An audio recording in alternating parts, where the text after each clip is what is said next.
दोस्तों जैसा कि आपके सीटेट का एग्जाम जो 20 अगस्त को हुआ है उसके आंसर की आ चुकी है और आप सभी ने देख लिया है। ऐसे में बहुत सारे अभ्यर्थियों के कमेंट आ रहे हैं जो उनका सेट है, चाहे ए हो, बी हो, सी हो, डी हो, जो भी सेट है। कुछ अभ्यर्थियों के क्वेश्चन पर बता रहे हैं कि जेड करके आ रहा है, किसी क्वेश्चन के सामने जो उसकी आंसर की है उस पर जेड लिख करके आ रहा है। ऐसा क्यों हो रहा है, तो इसके बारे में हम लोग डिटेल में जानेंगे। ए है, बी है, सी है, डी है, ई है, एफ है, जेड है, चाहे आपका पेपर 1 हो या पेपर 2 हो, किसी में भी। क्योंकि बहुत से अभ्यर्थियों के कमेंट आए हैं कि मैम मेरे कुछ क्वेश्चन पे जो है जेड लिख करके आ रहा है, तो वो क्यों आ रहा है, इसका क्या रीज़न है, इसका क्या मतलब है, हम सब जो है डिटेल में जानेंगे।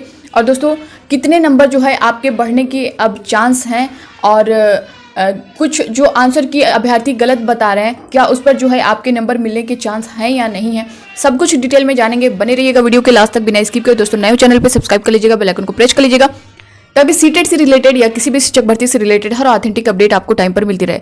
दोस्तों सबसे पहले आप लोग यहाँ पे पेपर फर्स्ट की आंसर की देख पा रहे होंगे। Set A, B, C, D जो है यहाँ पे मेन जो बुकलेट आपका था उसका जो है पूरा यहाँ पे देख पा रहे होंगे। उसके नीचे जब आप देखेंगे, इसके बारे में तो कल मैंने आपको बताया था कि किस तरह से आपको मैच करना है, किस तरह से नहीं। तो आप यहाँ पे देख पा रहे होंगे सबसे नीचे जो आपकी आंसर की है उसके नीचे ये आपका दिया गया है, आप देख पा रहे होंगे। ए इक्वल टू 0 दिया गया है, बी इक्वल 1 और 2, ए इक्वल टू 1 और 2 दिया गया है, बी इक्वल दिया गया है 1 और 3, सी इक्वल दिया गया है 1 और 4, डी इक्वल दिया गया है 2 और 3, ई इक्वल दिया गया है 2 और 4, एफ इक्वल दिया गया है 3 और 4, जबकि जेड इक्वल दिया गया है आल। इसका क्या मतलब है? बहुत से अभ्यर्थियों के कमेंट आए हुए हैं कि मैम इसका मतलब क्या है, क्योंकि कुछ अभ्यर्थियों पे ये जेड वाला देखने को मिला है। तो इसका क्या रीज़न है दोस्तों, देखिए अगर जैसे आपकी ये आंसर की जो दिख रही है, मान लीजिए आप सामने देख पा रहे होंगे, इसका मान लीजिए 49 का 2 दिया गया है, यानी 49 का जो 49 क्वेश्चन है उसका 2 ऑप्शन जो है करेक्ट है। अगर यहीं पे अगर आपका ए दे दे तो इसका मतलब है 49 क्वेश्चन पे आपका फर्स्ट ऑप्शन और सेकंड ऑप्शन दोनों करेक्ट है। इसका मतलब यही है, यानी जिन अभ्यर्थियों के सेट पे, चाहे आपका कोई भी सेट हो, चाहे पेपर फर्स्ट हो या सेकंड हो, कोई भी सेट हो, अगर A B C D E F करके कुछ भी दिया है तो ए का मतलब है कि 1 और 2 ऑप्शन करेक्ट है, बी का मतलब है फर्स्ट और थर्ड ऑप्शन करेक्ट है, सी का मतलब है फर्स्ट और फोर्थ ऑप्शन करेक्ट है, डी का मतलब है सेकंड और थर्ड ऑप्शन करेक्ट है, ई का मतलब है सेकंड और फोर्थ ऑप्शन करेक्ट है, और एफ का मतलब है थर्ड और फोर्थ ऑप्शन करेक्ट है। जबकि जेड अगर दिया होगा तो जेड का मतलब है आपके चारों ऑप्शन जो है पूरे करेक्ट हैं। तो जिन अभ्यर्थियों पे जेड लिख करके आ रहा है, क्योंकि कुछ अभ्यर्थियों के कमेंट आए हुए हैं कि मैम मेरे जो क्वेश्चन पे उसका आंसर जो दिया गया है इस तरह से, मान लीजिए 21 है तो इसके सामने जेड लिखा हुआ है, ये क्यों लिखा हुआ है, इसका क्या मतलब है? इसका मतलब यही है दोस्तों, आपका जो वो क्वेश्चन है उसके चारों ऑप्शन करेक्ट हैं। तो जिन पर भी जेड लिख करके आ रहा है जिस क्वेश्चन पे, 100% श्योर है दोस्तों यहाँ पे आपको पूरा का पूरा 1 नंबर मिलने वाला है। अगर एक क्वेश्चन है, एक क्वेश्चन पर ऐसा जेड दिखा रहा है तो एक क्वेश्चन पे मिलेगा, 2 क्वेश्चन होगा तो 2 नंबर आपको मिलेगा।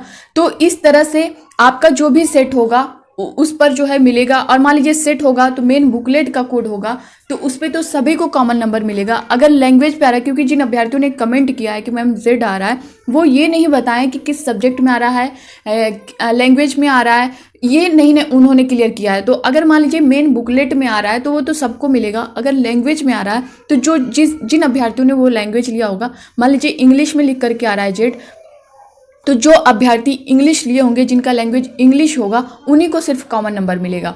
या फिर जो भी लैंग्वेज हो आपकी, मैं एक तरह से बता रही हूँ क्योंकि अभ्यर्थियों ने कंफर्म जो है लैंग्वेज या सब्जेक्ट नहीं बताया कि मैम इस सब्जेक्ट में या इस लैंग्वेज में ऐसा हो रहा है। तो जिसमें भी होगा, क्योंकि मेन बुकलेट में होगा तो सबको कॉमन नंबर मिलेगा। अगर लैंग्वेज में होगा तो जो अभ्यर्थी जो लैंग्वेज लिए होंगे, मान लीजिए आपने इंग्लिश लिया है, अगर इंग्लिश में ऐसा आ रहा है तो जितने भी अभ्यर्थी लैंग्वेज इंग्लिश सेलेक्ट किए होंगे सबको मिलेगा। अगर संस्कृत होगा तो संस्कृत पे सबको मिलेगा। और ऐसा नहीं है कि आपको लैंग्वेज जो लिए हैं सभी लैंग्वेज पे मिलेगा, नहीं, जो आपकी लैंग्वेज होगी, जिन अभ्यर्थियों की इंग्लिश होगी सिर्फ उसी को मिलेगा। जिनके संस्कृत में प्रॉब्लम होगी उनको, संस्कृत वालों को सबको मिलेगा। जिनके उर्दू में होगा, ऐसा कुछ देखने को मिल रहा होगा तो उनको उर्दू वाले पे सिर्फ मिलेगा। तो ये लैंग्वेज में अगर लें तो ये इनका अलग अलग है, चाहे आपकी 22 लैंग्वेज में से कोई भी लैंग्वेज हो जिसमें भी ये देखने को मिल रहा होगा, तो उसका नंबर सबको मिलेगा, सिर्फ लैंग्वेज वालों को मिलेगा जिनका जो लैंग्वेज होगा। मेन बुकलेट में अगर होगा तो वो सभी जितने भी कैंडिडेट हैं सीटेट के उन सबको मिलेगा। तो आई होप कि आपका इससे रिलेटेड डाउट क्लियर हुआ होगा। जेड से रिलेटेड काफ़ी अभ्यर्थियों के कमेंट आए हुए थे। दूसरा यहाँ पे मैं आपको बता दूँ, कुछ अभ्यर्थियों के कमेंट आ रहे थे कि मैम आंसर की में सिर्फ जो है मेन बुकलेट की आंसर की दी गई है। तो दोस्तों इसके बारे में मैं आप सभी को डिटेल दे चुकी हूँ कि इसीलिए कि आप लोग को मैच करने में प्रॉब्लम ना हो, क्योंकि आप जो है फर्स्ट टाइम में जिनका फर्स्ट अटेम्प्ट होता है उनको बहुत सारी परेशानियाँ देखने को मिलती हैं, इसीलिए मैंने सब कुछ डिटेल में बताया था। आप यहाँ पे जो सेट है ना, पहले दोस्तों आपने पहला देख लिया होगा कि 90 क्वेश्चन तक सिर्फ दिया है, फिर आप आगे बढ़ गए होंगे, आगे बढ़ेंगे तो आपका 20 सेट दिख रहा है। इस तरह से जो अभ्यर्थी नहीं समझ पा रहे हैं उनको लग रहा है कि सिर्फ 90 तक क्यों दिया गया है।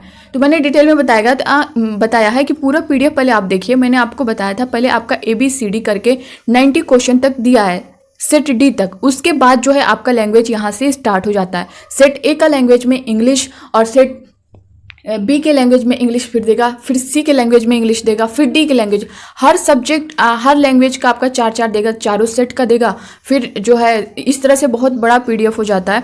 तो इसके बारे में मैंने आप सभी को डिटेल में बताया। अब देखिए यहाँ पे इंग्लिश देख पा रहे हैं, इंग्लिश का जब D सेट खत्म हो जाएगा, यहाँ देखिए इंग्लिश का D सेट जब यहाँ खत्म होगा उसके बाद जो है आपका हिंदी स्टार्ट हो जाएगा, हिंदी लैंग्वेज का। अब हिंदी जब चलेगा ABCD 4 सेट जब यहाँ पे खत्म हो जाएगा उसके बाद आपका अदर लैंग्वेज जो होगा वो स्टार्ट हो जाएगा। देखिए यहाँ पे C हिंदी है, D हिंदी है। अब यहाँ पे D जब खत्म होगा उसके बाद आपका अदर लैंग्वेज यहाँ पे आप देख पा होंगे असम का।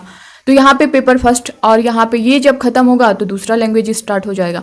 तो D तक सभी चलेगा। यहाँ पे आप देख पा होंगे अब बंगाली स्टार्ट हो गया है। तो आपका जो भी होगा आप सीरियल वाइज देख सकते हैं। और दोस्तों मैं आपको यहाँ पे बता दूँ कि आप यहाँ पे क्या गलती कर रहे हैं। यहाँ पे कुछ अभ्यर्थी जो है गलती कर रहे हैं, वो कैसी गलती कर रहे हैं यहाँ पे आप देख सकते हैं। जैसे ये आपका इंग्लिश का है, इंग्लिश का जो सेट आपका दिया गया है इसमें कुछ अभ्यर्थी जो है 91 से मान लीजिए 120 तक जो है आपका इंग्लिश फर्स्ट अगर है तो आप 91 से आप देख पा होंगे 150 तक जो है इंग्लिश दिया गया है। तो आप कुछ अभ्यर्थी यहाँ पे गलती कर रहे हैं, उनके कमेंट आए हुए हैं कि मैम आपको यहाँ भी बहुत से नंबर डिफरेंस देखने को मिलेंगे। जैसे कुछ अभ्यर्थियों के कमेंट आए कि मैम मेरा 106 नंबर आ रहा था और मैंने जब काउंट किया तो 76 आ रहा। इतना ज़्यादा डिफरेंस नहीं आना चाहिए दोस्तों, बहुत हो सकता है 4 से 5 नंबर का डिफरेंस आपको देखने को मिल सकता है। 5 से 10 तक अभ्यर्थी बता रहे हैं कि उनको डिफरेंस जो उन्होंने किसी चैनल या कोचिंग से मैच किया था उसके बाद जो ऑफिशियल आंसर की में मैच कर रहे हैं तो बता रहे हैं 5 से 10 क्वेश्चन का उनको जो है डिफरेंस देखने को मिल रहा है, उनका माइनस जा रहा है। क्योंकि मैंने आप सभी को पोस्ट भी किया था तो उसमें 75% अभ्यर्थी हैं जिनके नंबर माइनस हुए हैं। तो कई अभ्यर्थी के ऐसे आए कि मैम उनके जो नंबर हैं 100 प्लस हैं और माइनस जा रहे हैं, 30 प्लस माइनस जा रहे हैं। तो जिनका इतना ज़्यादा मायने जा रहा है ना दोस्तों, तो आप कहीं ना कहीं लैंग्वेज में या फिर आंसर की को मैच करने में गलती कर रहे हैं। तो देखिए आप यहाँ पे साफ साफ देख पा रहे हैं बहुत से अभ्यर्थी इसको समझ नहीं पा रहे हैं। जिनका इंग्लिश फर्स्ट है वो 91 से 120 तक मैच करें, जिनका इंग्लिश सेकंड है वो 121 से 150 तक मैच करें। ये आप लोग ध्यान दीजिएगा, क्योंकि आप यही गलती कर रहे हैं जिनके नंबर इधर उधर ज़्यादा से ज़्यादा हो रहे हैं।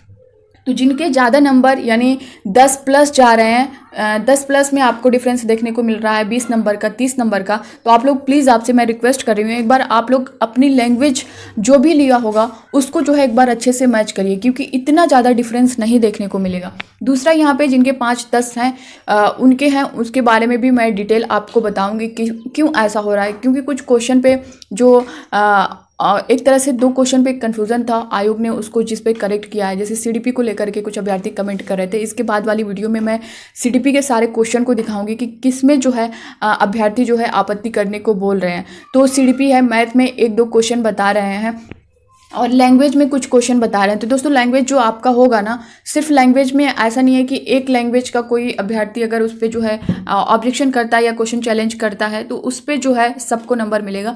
तो वो जिसकी लैंग्वेज होगी, जिन अभ्यर्थियों ने उस लैंग्वेज को लिया होगा उन्हीं को जो है कॉमन नंबर मिलेगा, सबको नहीं मिलेगा। मेन बुकलेट पर सबको मिलेगा, लेकिन लैंग्वेज पे जिन अभ्यर्थियों ने उस लैंग्वेज को लिया होगा उसी पे नंबर मिलेगा।